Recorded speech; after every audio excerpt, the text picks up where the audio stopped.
Sanabi is a cute little platformer game where you have some combat elements, you can swing, wall ride and much more, but the aesthetics of this game are so colorful. Okay, I'ma be honest, I just finished this game and damn.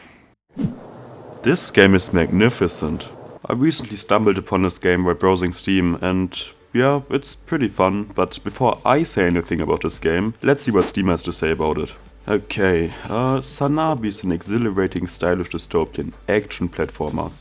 Action platformer probably means something like platformers but with explosions. But basically what they're trying to say is 2D Spider-Man with dystopian cyberpunk aesthetics. And that sounds pretty promising, but you may ask yourself, is this game any good? And to answer this completely hypothetical person's question that I just made up, yes, it's pretty good. But to answer this person's question in 4 minutes, we'll firstly have to break down what this game is about. Like most platformers, you can jump, but hear me out. How does a chain arm that lets you swing like Spider-Man, that also functions as a weapon and has multiple movement abilities that you unlock over the course of the game sound? And it's not just a gimmick where you mainly move around with running, jumping and other stuff, but it's really your main tool of transportation, and they did a really good job making it fun. The movement is fluid, dynamic, versatile and all the other words you need me to say, so that you believe me that it feels pretty fucking good to move around.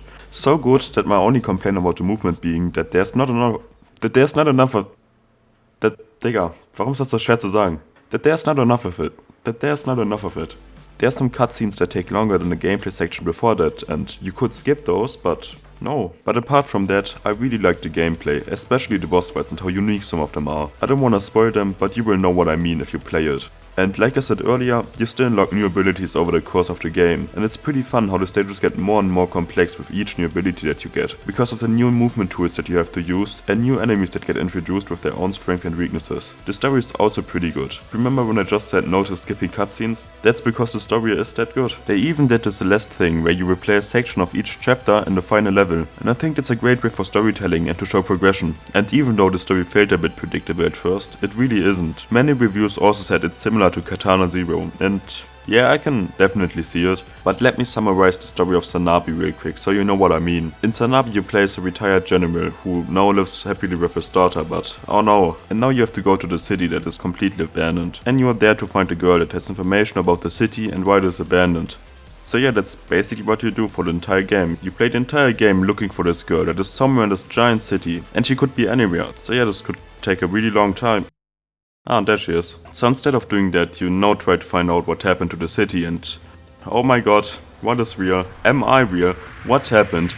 Who did this? Yeah, that's as much of a summary I can do without spoilers. And if you played Katana 0, you will eventually understand why so many people think these two games are similar. If you didn't play Katana 0, play Sanabi, and if you like the story, play Katana 0, or the other way around. Both games are great. But Sanabi's gameplay is one of the most fun I've had with cool movement in a while, and the story that is told is also great, even though the first hour feels a bit stretched out. Like when I started this game, I thought to myself, when does this game finally really start? But when you get there, it's a really good story. But I think it's crazy that I haven't seen any big YouTubers talk about this game. It's a bit bigger in Asia, I think, because of the dev, but for some reason no one talks about this game. Oh, and by the way, the game is beautiful. At the very start, it seems like the game is gonna be a wholesome little platformer with its soundtrack and the cute art style, but it translates greatly to the more grim visuals that you get to see later, because of the simplicity of the art style. And in general, you get to see a vast range of areas that each look unique. Like, there's this one area that has this pink flare to it, and another one that is full cyberpunk aesthetics, and even a giant factory, and the art style adapts perfectly to all these different locations. But so does the music. The gameplay and music perfectly align with the mood and atmosphere. Like when you're in a fight, you have this energetic background music that has some electronic elements in it, which fits into the dystopian setting. You have the music that plays while this fucker's around, and the music in flashbacks, which has this harmonic melody that somehow feels nostalgic. And most importantly, there's the end credits soundtrack.